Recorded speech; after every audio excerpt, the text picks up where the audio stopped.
The Galactic Commerce Hall had not heard a console boot sequence in 412 years. The sound it made, a soft, three-note ascending chime, designed in an era when someone still believed administrative processes deserved a pleasant overture, rose through the cathedral ceiling space and bounced off every pale bioluminescent crystal pillar along the colonnade before completing its journey to the vaulted ceiling and returning.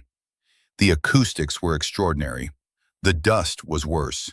A thin gray curtain of it drifted from the ceiling panel directly above the claims desk, disturbed by vibrations from a system that had genuinely not expected to be called upon again. Lucas watched the dust settle on the sleeve of his forest green sweater, noted it, and brushed it away with 3 precise strokes of his palm. Then he returned his attention to the console. The screen had loaded Form G X44C, cargo loss due to unauthorized commerce interference. It was 42 fields long. 26 were marked optional. Lucas had filled in all 42. He had also attached 3 supplementary documents, 2 incident cross-references, and a schematic of the cargo hold rendered in the console's native file format, which had taken him considerable time to locate and verify, but was, he felt, the correct file format. He read the completed form from the top. His amber-flecked brown eyes moved line by line down the screen with the focused patience of someone who genuinely enjoys his part of the job. Then he read it again. Then he submitted it. The console produced a second chime, 1 note lower, confirming receipt. And this one also traveled the full length of the Commerce Hall before returning. Somewhere near the far end of the colonnade, 2 unnamed figures in long, formal robes paused mid-conversation and turned toward the claims desk. One of them appeared to be constructed from something semi-translucent, their outlines shifting faintly in the bioluminescent light of the crystal pillars. The other was very tall, with a wide, crested silhouette that suggested a species accustomed to significant personal space. Neither of them moved toward the desk. Neither of them had moved toward this desk in living memory, and living memory in this part of the galaxy covered a substantial range. Lucas uncapped his stylus, logged the submission timestamp on his tablet, and allowed himself a small and entirely private sense of satisfaction. 28 standard cycles since the incident. The policy window was 30. He had done this correctly. He did not yet know what correctly was about to cost everyone else. Even the Orolith was on the Commerce Hall's upper administrative level when the console alert reached his terminal, and the first thing he did was read it twice, because it was the category of document that required 2 readings before any reasonable individual could confirm it was not a system error. His large, pale gold eyes moved through the filing with the practiced efficiency of 2 centuries in arbitration, the bioluminescent lines along both forearms pulsing at their steady resting interval, the 5 smooth ridges along his skull catching the overhead light as he leaned forward in his chair. He read it a 3rd time. Then he stood up. For a senior arbiter of galactic commerce disputes, Aeven carried a specific quality of composure that 200 years of difficult cases had refined to something very close to architectural. He had presided over currency collapses, interstellar trade federation dissolutions, and one 17-month proceeding involving a disputed asteroid that had required renegotiating 3 separate commerce agreements and inventing a 4th. He was 6.8 feet of dark navy blue skin and measured authority, and he was now descending to the Commerce Hall floor at a pace that was not, technically, a run. It was a very rapid and purposeful walk. The distinction mattered to him. The gold lines along his forearms were pulsing at roughly double their resting interval by the time he reached the claims desk. Lucas looked up from his tablet when the footsteps approached. The hall's acoustics delivered them from about 40 feet out, and found himself looking further up than expected. Aeven arrived at the opposite side of the claims desk and placed both hands flat on its surface, pale gold eyes fixed on Lucas with the concentrated attention of someone who has been doing this job for 200 years and has never encountered a morning quite like this one. A small cloud of disturbed dust rose between them from the desk surface and drifted sideways. "You filed Form GX44C, Aeven said. 42 fields, Lucas confirmed. He turned his tablet to show the submission confirmation screen, including the optional cargo schematic. The native file format required some research, but I found it. He said this the way someone mentions they took the scenic route and it was fine. Aeven looked at the confirmation timestamp, then at Lucas. The pale gold glow of his eyes brightened by a precise and measurable degree. The forearm lines pulsed twice in rapid succession. "Are you aware," Aeven said, with the careful deliberateness of an engineer selecting load-bearing material, "that piracy has not been formally prosecuted in this galaxy for 800 years? Lucas nodded. "I noted the enforcement gap during my research phase. I flagged it in Field 31. He scrolled and presented the tablet. Field 31 read, "Note, extended enforcement dormancy period identified. Filing proceeds under active statutory provisions. Relevant legislation unrepealed." The silence that followed was long enough to qualify as a position statement. "The law was never repealed," Aeven said carefully, "because repealing it would have required a formal session of the Commerce Council, and convening a formal session required a filed motion, and filing a motion required a completed Form GX44C, Lucas said. "Yes," Aeven said. He straightened up from the desk. His forearms were now pulsing at a frequency that had moved well outside the range he privately categorized as composed. The three raised lines along each of his temples, the species' natural facial architecture, appeared more defined in the overhead light as the muscles behind them tightened fractionally. "No one filed one." "Until now," Lucas said. "Until now," Aeven agreed, in the tone of someone who has acknowledged a fact and is not yet finished processing what it means. He pressed both hands flat on the desk again, then lifted them, then placed them back. The gold in his eyes had reached a register where it cast a faint, warm light on the dust-covered surface between them. "When you submitted this form, it activated the Galactic Commerce Restitution Protocol. Automatically. The protocol does not have a dormancy function. It was simply waiting for an input it had not received." Lucas wrote something on his tablet. "Is there an appeal window?" "There is no undo function. I wasn't planning to appeal." Lucas looked up. His dark, chestnut auburn hair caught the bioluminescent light from the nearest crystal pillar. "My company's policy requires claims filing within 30 standard cycles of a qualifying incident. I filed in 28. The claim is valid and correctly submitted." Aeven looked at him for a long moment. The pale gold of his eyes was bright enough now to be genuinely visible from the far colonnade, where the two unnamed figures had not resumed their conversation and were watching the claims desk with the quiet attention of bystanders observing something they cannot yet categorize. "You are proud of this," Aeven said. It was not entirely a question. Lucas considered it with appropriate seriousness. 28 cycles is a strong turnaround for a claim of this complexity, he said. "Yes. They found Lyre the Soroth in the intake corridor outside the administrative wing. A long, gray passage humming quietly with old ventilation systems, its walls lined with notice boards that still displayed their original postings from 800 years ago because no one had come to take them down. Several had curled at the edges. One had fallen and been replaced without being repinned, and now leaned against the board at an angle that gave it the posture of something waiting for an opportunity to leave. Lyre stood at the corridor's administrative terminal, pearl-white hair drifting in the ventilation current, her teal-green eyes at their calm, low, resting glow.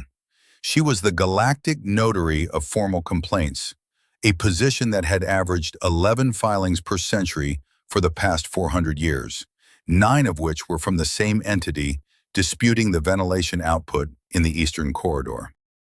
She was reviewing those 9 complaints with the focused patience of someone who has made professional peace with a quiet desk.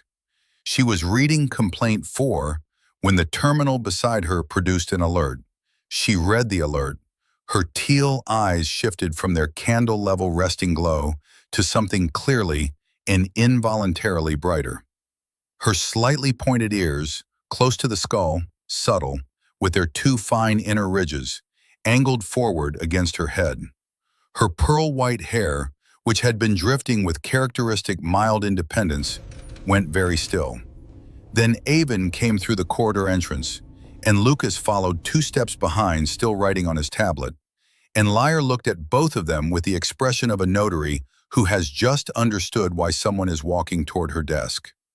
"The protocol," she said, voice level, "has generated formal complaint notifications." "Yes," Aeven said. "To all entities that committed an act of piracy within the last 800 years and filed no restitution." Her teal gaze moved from Aeven to Lucas and back.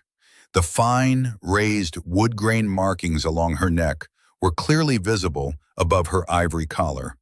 Darker amber gold against the warm amber of her skin, the lines sharper than they were at resting temperature, because the muscles beneath them were not at rest. "It's drawing from the Historical Commerce Interference Registry." "Yes," Aeven said. "That registry has never been cleared." "No," Aeven said. "So it contains," she said, and looked back at her screen, "every recorded act of piracy since the registry's creation." Her left ear angled toward the terminal. Her right ear held position, which meant they were now pointing in slightly different directions, which meant her confusion response had activated despite her best efforts. Her fingertips, where they rested on the terminal edge, had begun their faint, involuntary teal glow. "It's still counting," she said. Lucas looked up from his tablet. "What's the current figure?" Liar read the number in the flat, professional tone of a notary delivering a report. Because she was a notary, and professional neutrality was the entire architecture of her position, and she was not going to allow a number to dismantle it. The number was 36,000 and climbing. The emergency arbitration chamber was circular and dark, its walls in a composite that absorbed sound rather than returned it, an architectural contrast to the Commerce Hall that had been deliberate and was currently appreciated. A single round obsidian table occupied the center, 8 chairs arranged around it, each designed for species averaging 8 feet in height. The standby lighting was red because 4 centuries ago someone had set the chamber to standby, and the panel that would restore it to full operational light had never been located by anyone motivated enough to keep looking. Lucas sat in the nearest chair. His feet did not reach the floor.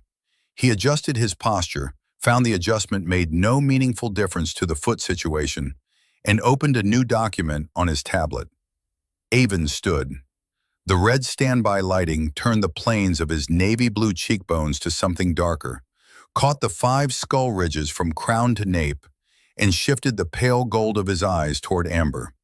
The bioluminescent lines along both forearms moved in the dim red room like something with its own intentions. Liar stood at the far side of the table, her handheld display transferring the count in real time. She held her notary stylus with both hands at a precise angle that was technically the correct professional grip, and was also, incidentally, the grip of someone holding something when they have nothing else to hold. "Final count confirmed," she said. Her right ear was fully forward. Her left had given up and angled slightly away, independently and against her will. 40,012. Aeven looked at the number. He read it once. He read it a second time, more slowly. The gold lines along his forearms stopped pulsing entirely for 2 full seconds. They resumed at a frequency that suggested a system working very hard to maintain a normal presentation. He read it a third time. The faint, luminescent quality of his exhaled breath, visible in the cool, recycled air of the chamber, a soft shimmer at the breath's edges, became distinctly more present. In the red standby light, it looked as though he was exhaling something faintly gold and doing it more often than usual. 40,000, he said. The word arrived at a volume below his normal register. 40,012, Liar said, with the precision of a notary for whom accuracy is non-negotiable, even at personal cost. The system identified 12 additional entries in a subsidiary registry filed under an alternate category header. I have logged all 12. A pause. I have also logged that I logged them. Another pause. That is procedurally mandatory. Lucas looked up from his tablet. His stylus was raised. Should I file a supplementary notification to my company? I want the claim number to reflect the full respondent count accurately. Aeven turned to look at him. The pale gold eyes, brighter than they had been at any point in their acquaintance, casting a warm and unmistakable glow on the red-lit air between them, held on Lucas for a long moment. Your company, Aeven said, with the measured calm of someone standing on the far side of a professional threshold they had not previously known existed, is about to become the largest active creditor in the documented galaxy. Lucas wrote this down. His chestnut auburn hair caught the faint gold light from Aeven's eyes as he looked at his tablet. I'll note it in the supplementary field. Is there a preferred format for creditor status notifications, or should I default to the standard GX series? Aeven said nothing. Outside the chamber in the intake corridor, the flickering overhead panel chose a frequency and committed to it. 40,012 formal complaint notifications were, at this moment, traveling across the galaxy at standard transmission speed, each carrying a mandatory response deadline, each addressed to an entity that had not thought about the word restitution in the better part of a millennium. The ancient notice board leaning against the corridor wall at its quiet, departing angle displayed, at eye level, the correct procedures for initiating a galactic commerce dispute. The document was 800 years old. Every word of it was currently relevant. Lucas checked his watch. I have time to file the supplementary before the end of the cycle. He was already writing. The stylus moved across the tablet with practiced efficiency, chestnut auburn hair falling slightly forward over his forehead as he worked. He pushed it back without looking up. This, he said, with quiet and genuine conviction, is going well. The gold lines along Aeven's forearms pulsed once, very brightly, and went still. The first pirate arrived at the Galactic Commerce Hall at the 4th hour of the morning cycle, which was technically impressive given that the notification had only transmitted 6 hours prior and the nearest registered respondent was 3 systems out.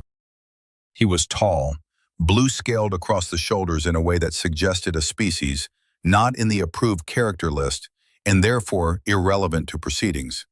And he stood in the colonnade looking at the claims desk with the specific expression of someone who has received a legal document and walked toward it instead of away from it, which placed him in a minority. By the 8th hour, there were more of them. Liar stood at the intake terminal near the colonnade entrance and logged each arrival with the mechanical focus of a notary who has decided that professionalism is the only available structure, and she is going to stand inside it regardless of what is happening to the floor. Her pearl-white hair drifted around her face in the ventilation current with its characteristic mild independence. Her teal eyes had not returned to their candle-level resting glow since the previous evening. They were currently at a brightness that cast a visible, green-tinted light on the ivory lapel of her jacket when she looked down at her stylus. Her fingertips glowed against the terminal keys. She logged the 43rd arrival, then the 44th. Then she paused, pressed her lips together, and logged that she had paused because procedural completeness was non-negotiable. And if she stopped maintaining the log, she would have to think about the log. And if she thought about the log, she would have to think about what the log meant. And she was not prepared to do that while standing. Dixie arrived in the emergency arbitration chamber at the 9th hour in deep sapphire silk and absolute certainty. She crossed the threshold with the forward momentum of someone who has reviewed a 2-paragraph summary on a transport and considers herself fully briefed. Her near-black bob was immaculate. Her ice-blue eyes swept the red-lit room. Lucas at the table, feet off the floor, tablet in hand. Aeven standing at the far wall, pale gold eyes casting their warm, ambient glow across the obsidian table surface. And she spread both hands in a gesture that said, "I have this." "I've reviewed the summary," she said. "This is very manageable." Aeven's forearm lines pulsed once, very brightly, and then went to a rapid flickering that he did not attempt to control. The faint gold luminescence of his exhaled breath was visible even in the warm chamber air. Lucas looked up. "The respondent count is now 40,012. Liar has logged all arrivals. I've prepared a supplementary claim document." He held up the tablet. The document was 19 pages. He had used the correct margins. Dixie took the tablet. She read the first page, then the second. Somewhere between the third and the fourth, her hand lowered by approximately 2 inches, and her ice-blue eyes did something they did not often do, which was stop moving. 40,000, she said. "And 12, Lucas said. "The 12 are filed separately under a subsidiary registry. Liar logged them individually." Dixie set the tablet on the obsidian table. She pulled out the nearest chair. It was designed for a species 8 feet tall, and she navigated this without comment and sat down. Her feet also did not reach the floor. She did not mention this either. Neither of them mentioned it. The chair situation was simply a feature of the room that both humans had decided, independently and without discussion, not to engage with. "Lucas," she said, in the specific measured register of a regional director who has decided that alarm is a resource and she is going to spend it carefully. "Tell me about the optional fields." The pirate hearing chamber had not been used in its intended capacity for so long that the spotlight over the respondent's dock required 2 full minutes to warm up from cold. Liar had arrived first and stood to the side of the room with her intake display, her pointed ears angled forward, her teal eyes at their highest resting brightness. The plaque on the door behind her read, "Currently not in use." The dust on the plaque had been partially disturbed by the door opening. It had settled again. Drak the Valkyrie walked into the spotlight like a man who has decided the spotlight is his, regardless of who installed it. He was 6.4 feet of pale gray-white skin and precise angular features, silver-white hair pushed back from a long, narrow jaw, pale silver eyes cycling through their slow, iridescent shift, colors moving across the iris the way light moves across still water, never settling. The frost-patterned silver markings along his neck and both collarbones glowed faintly above the high, asymmetric collar of his black coat. The fine geometric jaw scales caught the spotlight from a slightly different angle as he turned to face the room, and the texture of them, barely there like pressed tile, became briefly, precisely visible before the light shifted again. He looked at Liar. She looked at him. "I've been elected," he said, "to speak for the respondents." "I'll log that," Liar said. Her stylus was already moving. "We object to the proceedings." "I'll log that as well. On the grounds," he continued, in the quiet register of someone who has prepared this and intends to deliver it in full, that piracy is a tradition, not a commercial activity, a tradition. "And traditions," he said, the silver iridescence in his eyes completing one slow, full cycle, "cannot be invoiced." Liar wrote this down without a visible reaction, which was a professional achievement of considerable personal cost. Her right ear held perfectly forward, her left angled 3 degrees away. "Noted," she said, and underlined it once, in the measured way that means the opposite of agreement. Dixie had read the full document by the time Lucas returned to the arbitration chamber. She was standing at the obsidian table, both palms flat on its surface, ice-blue eyes fixed on the middle distance of someone doing active arithmetic. "The 800-year-old trade agreement," she said. Field 31, Lucas confirmed, sitting back down. I cross-referenced it during the optional supplementary section. It was the correct cross-reference. It classifies piracy as unauthorized cargo redistribution. She said this in the voice of a woman confirming a diagnosis she hoped was wrong.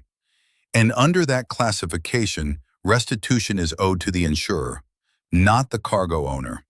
Yes.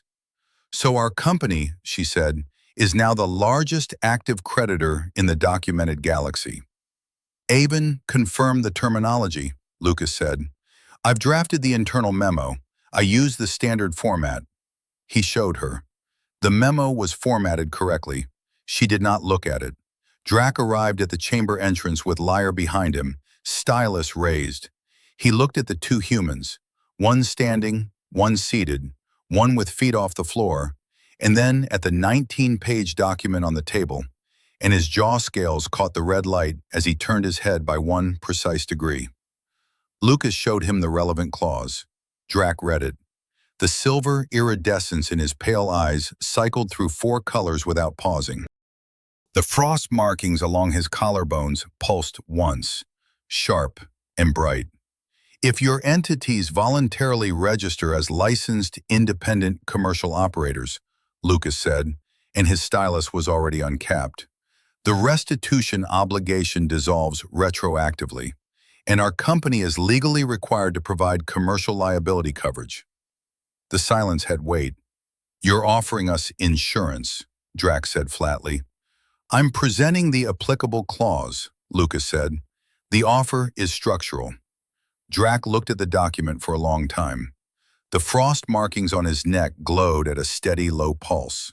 His jaw tightened once and released. Then he signed. Lyre logged 40,012 signatures in the next 4 hours. Her fingertips glowed continuously for 3 of them. Dixie called the head office from the intake corridor, standing under the flickering overhead panel with her sapphire silk blouse catching its uneven light, and delivered a report that began with the words, "The situation is resolved," and contained several sentences after that which she chose carefully. Lucas filed the case completion documents, the coverage initiation summary, and a supplementary notation regarding the subsidiary registry. Then he received a field promotion notification on his tablet. He looked at Dixie. Which form do I use to accept this? Dixie was staring at the screen showing 40,012 new policy accounts. She did not answer. Lucas selected Form HR7C. He read it twice. He submitted it in the correct file format. He allowed himself a small and entirely private sense of satisfaction. 28 cycles, clean margins, optional fields completed. He had done this correctly.